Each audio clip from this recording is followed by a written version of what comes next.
जम्मू कश्मीर अगर अरे मजबूत हिस्सा छोड़िए, बीच में मत बोलिए श्रीमान जी। बीच में बोलोगे तो तुम्हें बोलने नहीं दूंगा, समझ गए? बीच में बोलोगे तो बोलने नहीं दूंगा। तो शेख साहब की बदौलत गौरव कपूर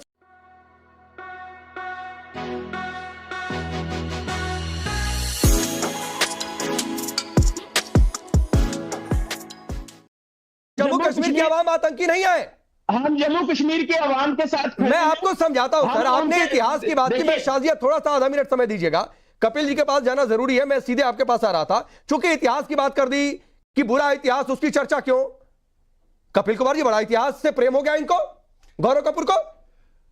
अरे साहब, इनको तो उस इतिहास से भी प्रेम है। मैं इन्हें डॉक्यूमेंट्स अगर दिखाने शुरू करूंगा ना तो इनकी आंखें फट जाएंगी कि जब शेख अब्दुल्ला अरेस्ट हुए थे ना पहली बार, तो किस तरीके से लियाकत अली से और पीओके के इस्माइल खान से बातचीत कर रहे थे।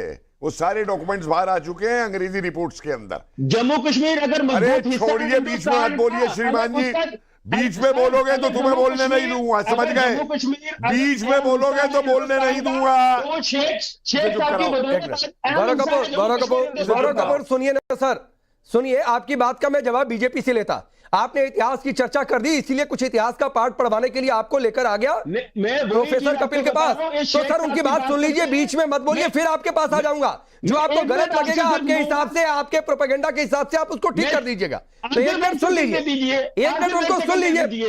गौरव भाई एक सेकंड दे दीजिए। गौरव भाई, जम्मू कश्मीर अच्छा, हिंदुस्तान का अगर मजबूत अंग है तो उसको अगर जोड़ने में, अरे अगर नहीं भाई, गौरव कपूर कंडीशन मत रखिए। अगर मजबूत अंग है नहीं, मजबूत अंग था, है और रहेगा, तो उसमें अगर मगर की गुंजाइश नहीं है। इतिहास सर बैठे वही बता दें। हाँ, तो अगर मगर की गुंजाइश नहीं है। चलिए, आपकी बात हो गई, बोलिए कपिल जी, रुक जाइए, आपकी बात हो गई। देखिए, इन जैसे लोगों को सुन के मुझे लगता है आज ये नारा आपके चैनल से मैं लगा रहा हूं कि भारतवासी शर्मिंदा हैं। इस देश में इन जैसे गद्दार आज भी जिंदा हैं। तभी 96 जी हाँ, पैदा कर रखे हैं गद्दार तुम लोगों ने, जो आतंकवादी की आकर के वो करते हो यहाँ पे। अरे फारूक अब्दुल्ला का इतिहास उठा के देखो। तुम लोग लूट के खा गए कश्मीर को, तुम लोग लूट के खा गए कश्मीर को। शेख अब्दुल्ला एक स्कूल का मास्टर होता था। बताइए, इतनी जायदाद तुम पे कहां से आई?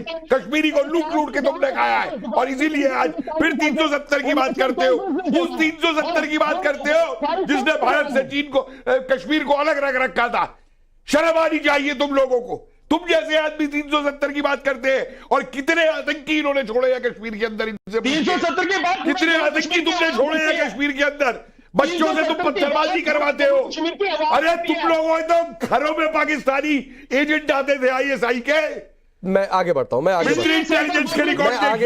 बढ़ता हूं। तुम्हारे फारूक अब्दुल्ला के घर पे तो ISI के एजेंट जाते थे। मैं आगे बढ़ता हूं, मैं आगे बढ़ता हूं प्लीज। मैं यासिन मलिक आगे बढ़ता हूं। मलिक को तुम्हारे गौरव कपूर, ये मसला मैनिफेस्टो में किए गए वायदों का नहीं है भाई। ये समझिए, जो आप तुलना कर रहे थे, ये मसला इस बात पर है कि आप एक आतंकी के साथ, जो डेजिग्नेटेड टेररिस्ट रहा, जो संसद पर हमले का दोषी रहा, जो इस देश की आत्मा है, उस आत्मा में घुसकर जिन आतंकियों ने कत्लेआम मचाने की कोशिश की, उनको सपोर्ट करने का दोषी पाया सुप्रीम कोर्ट ने। और करेगा, जेसन बैठा है आप उसके साथ खुद को खड़ा होता दिखाना चाह रहे हैं। शाजिया इल्मी, हम आपको, ठीक है सर, आ रहा हूं। जो शाजिया इल्मी से बड़े आपने सवाल पूछे थे, शाजिया इल्मी जवाब दीजिए। आपके मैनिफेस्टो में वादे और इनका आतंकी अफजल गुरु का के साथ खड़ा होना दोनों एक ही है। मुझे यकीन नहीं आता कितने हैरान, परेशान और सख्ते में है और ट्रॉमा में है उमर अब्दुल्ला कि उनको एक मरे हुए आतंकवादी का सहारा लेना पड़ रहा है इलेक्शन जीतने के लिए।